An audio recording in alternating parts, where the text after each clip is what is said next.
BFM Business, le Club du droit, présenté par Laure Closier. Bonjour à tous et bienvenue dans ce nouveau Club du droit, un Club du droit dédié au 116e congrès des notaires. Il devait avoir lieu en juin, il est désormais en grande partie dématérialisé en octobre, mais ça ne change rien au fond. Un congrès, c'est 2 ans de préparation sur des travaux très précis. C'est un lieu d'échange, certes, mais c'est aussi un outil de proposition à destination des pouvoirs publics. Et le thème cette année, c'est la protection des vulnérables, des proches, du logement et des droits. Le Club du droit, c'est parti. Et pour décortiquer ce 116e congrès des notaires, je suis avec Maître Jean-Pierre Prohaska. Bonjour. Bonjour. Notaire à Villeurbanne et président du 116e congrès des notaires de France. Maître Michel Zeffel, bonjour. Notaire à Bordeaux, vice-présidente du 116e congrès des notaires de France. Un mot quand même sur l'ambiance. Ce congrès, comme tous les événements, vous avez eu peur que ça ne se fasse pas? Ah bien sûr, on a été même très inquiets. On a vécu déjà le premier report au mois de juin. Et puis... persuadé à l'époque d'ailleurs qu'au mois d'octobre, cette histoire de pandémie ne serait plus qu'un mauvais souvenir. Et nous voilà repartis, motivés. Et puis ces derniers jours, c'est vrai qu'on a des inquiétudes, mais on sait que ce congrès est un congrès qui se tient en digital, mais aussi en présentiel. Alors, un congrès, c'est bien sûr c'est une rencontre, il y a des échanges, mais c'est aussi un lieu de proposition sur des thèmes très précis. Il faut qu'il y ait après une suite, en fait, à un congrès. Complètement. L'idée du congrès, c'est de mettre en place préalablement donc, la situation du droit positif. C'est ce sur quoi les rapporteurs ont travaillé pendant 2 ans, puisque pendant 2 ans, l'équipe travaille pour élaborer un rapport qui fait plus de 1000 pages, sur lequel on fait le bilan du droit positif sur un certain nombre de sujets, et notamment donc sur la protection, puisque c'est le sujet que nous avons choisi cette année pour ce 116e congrès. Et ensuite, l'idée est de déterminer un certain nombre de propositions, une vingtaine de propositions qui ont été soumises au vote de la salle, au vote par mail de tous les notaires de France, de manière à permettre des avancées sur le plan politique, sur le plan législatif, pour essayer d'améliorer le droit. C'est marrant, mais parce que sur le choix des sujets, vous faites quand même très en amont, puisqu'il y a 2 ans de travail. L'année dernière, c'était l'international, vous êtes retrouvés en plein Brexit. Là, c'est la protection des personnes vulnérables, on se retrouve en pleine pandémie. Ça colle alors que les sujets sont travaillés à l'avance, à chaque fois que l'actualité. Je dois vous dire que j'aurais préféré qu'on ne soit pas bien sûr, autant collé à l'actualité. Au moins, ça parle. Mais bien évidemment, de toute façon, le sujet qui a été choisi il y a 2 ans l'a été parce que ces problèmes de protection se trouvent au cœur des préoccupations de chaque être humain et parce que les notaires, d'une certaine manière, c'est leur quotidien. Donc, quelque part, on était déjà dans un sujet qui était d'actualité. Maintenant, il est vrai qu'on n'imaginait pas une seule seconde que les événements allaient lui donner à ce sujet une telle acuité. Donc il faut que ça soit suivi de faits, d'un espèce de suivi politique. Concrètement, comment ça marche? Vous faites une petite liste, vous la soumettez, vous dites regardez, on a des remontées de terrain, voilà ce qu'on pense, et après vous allez voir les pouvoirs publics en disant appuyez-vous sur nous, comme un lobby un peu?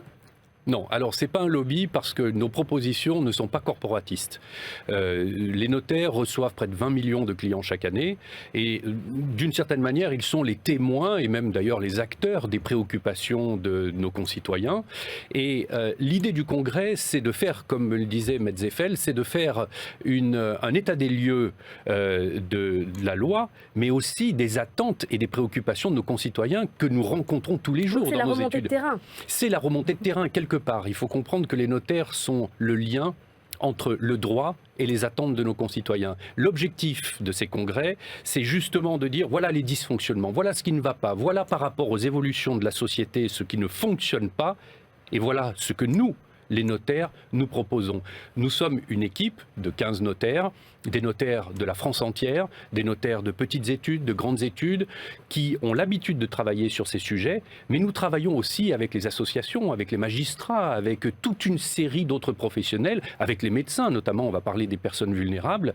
Nous travaillons avec le corps médical de façon à ce que nos propositions, bien évidemment, aient une dimension juridique, mais qu'elles tiennent compte aussi de l'environnement, par exemple médical, pour les personnes vulnérables, des associations des sans-abri pour le logement. Donc, vous voyez, En fait, ce ne sont pas que des propositions qui sont le fruit de la réflexion d'une quinzaine de personnes. C'est d'abord, comme vous le disiez très justement, la remontée des demandes et des attentes de nos concitoyens, et c'est le fruit des réflexions avec les différents professionnels, les associations, etc. Parce que sur la question des personnes vulnérables, parce que c'est en partie le sujet, vous voyez la société évoluer en fait, la société qui vieillit, les familles qui se recomposent. Donc faites un constat presque sociologique à travers vos études. Absolument, tout à fait. On fait le constat qu'il va falloir améliorer les outils qu'on a déjà mis en place. Le mandat de protection future, par exemple, a été mis en place il y a déjà plusieurs années. On s'est rendu compte qu'il fallait l'améliorer, qu'il fallait le redynamiser, et donc on a fait un certain nombre de propositions qui vont dans ce sens, de manière à essayer de faire de cet outil, qui est un très bel outil, de faire quelque chose que l'on va vraiment pouvoir utiliser. Il y avait des chiffres, là, depuis 1953, les propositions du Congrès ont contribué à la création de 87 lois, 17 décrets, 8 ordonnances, un règlement du Parlement européen et du Conseil et une instruction administrative. Ça sert. Mais oui, mais il faut comprendre, et je le disais tout à l'heure, que nos propositions n'ont pas du tout d'objet corporatiste, de finalité corporatiste.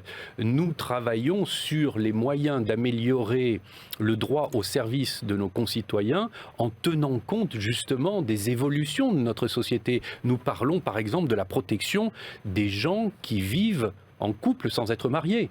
Cette question-là aurait été moins pertinente il y a une trentaine d'années.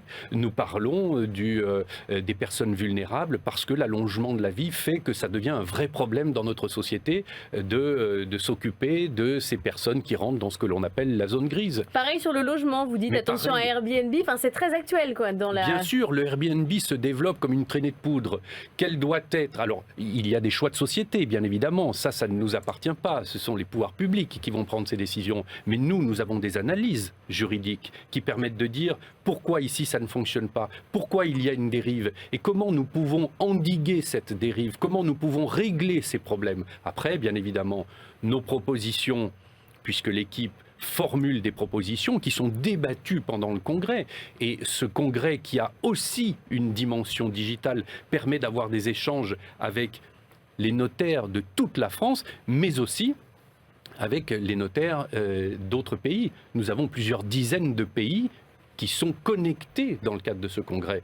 Donc, quelque part, ces remontées, ces débats, ces votes vont ensuite être portés au pouvoir public pour qu'eux-mêmes puissent dire, ben voilà, des professionnels qui sont au contact des concitoyens, qui sont des juristes, donc qui ont une réflexion structurée par rapport aux règles de droit, eh bien, les notaires, voilà ce qu'ils proposent. Mais ce qui est étonnant, c'est qu'on dit que c'est le congrès des notaires, mais en fait, c'est global, c'est à destination. Vous voudriez faire un congrès pour tout le monde, en fait, que ça soit ouvert à tous, puisque c'est pas un congrès corporatiste. Pas du tout, c'est le congrès des notaires pour les concitoyens. Oui, c'est pas le congrès pour les notaires.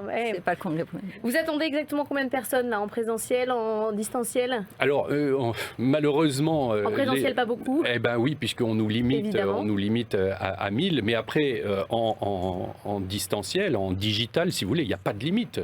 Il y a 15 000 notaires en France. Nous n'aurons absolument pas 15 000, mais nous avons des connexions. Et puis c'est la première fois. Il faut que les gens aussi, ce congrès est le premier d'un nouveau genre.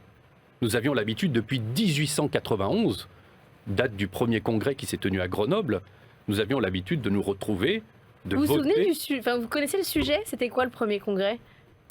Oui, vous me posez une colle, mais je vous le dirai la prochaine fois. Mais non, mais parce que sur quel sujet travaillent les notaires? Ça ne devait pas être le PAC, c'est la protection des personnes les plus âgées. Donc il y a 4 sujets, 4 commissions: protéger les personnes vulnérables, protéger les proches, protéger le logement, l'habitat et le cadre de vie, et protéger les droits. On va essayer de rentrer dans le concret et dans ces commissions dans notre seconde partie. Jean-Pierre Proasca, merci d'avoir été avec nous. Plaisir. Michel Zeffel, merci également, et très bon congrès à tous les deux.